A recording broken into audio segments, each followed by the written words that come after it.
بسم الله الرحمن الرحيم. يا أيها المزمل قم الليل إلا قليلا نصفه أو انقص منه قليلا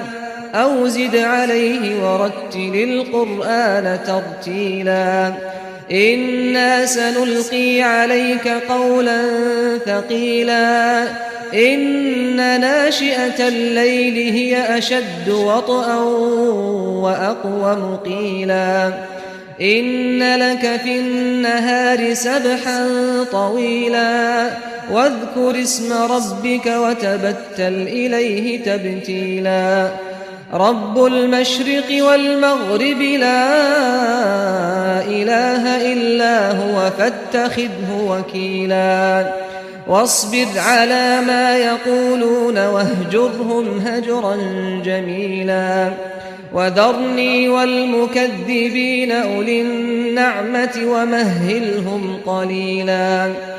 إن لدينا أنكالا وجحيما وطعاما ذا غصة وعذابا أليما يوم ترجف الأرض والجبال وكانت الجبال كثيبا مهيلا إنا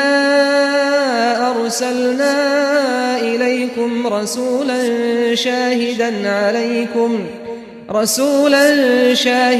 عليكم كما أرسلنا إلى فرعون رسولا فعصى فرعون الرسول فأخذناه أخذا وبيلا فكيف تتقون إن كفرتم يوما يجعل الولدان شيبا السماء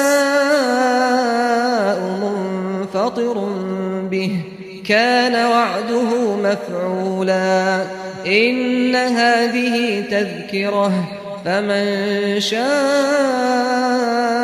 اتخذ إلى ربه سبيلا إن ربك يعلم أنك تقوم أدنى من ثلثي الليل ونصفه وثلثه وطائفة من الذين معك والله يقدر الليل والنهار علم أن لن تحصوه فتاب عليكم فاقرؤوا ما تيسر من القرآن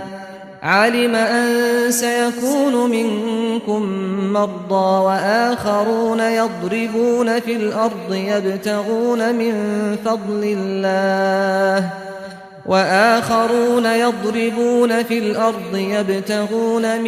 فضل الله وآخرون يقاتلون في سبيل الله فاقرؤوا ما تيسر منه وأقيموا الصلاة وآتوا الزكاة وأقرضوا الله قرضا حسنا وما تقدموا لأنفسكم من خير تجدوه عند الله هو خيرا وأعظم أجرا واستغفروا الله إن الله غفور رحيم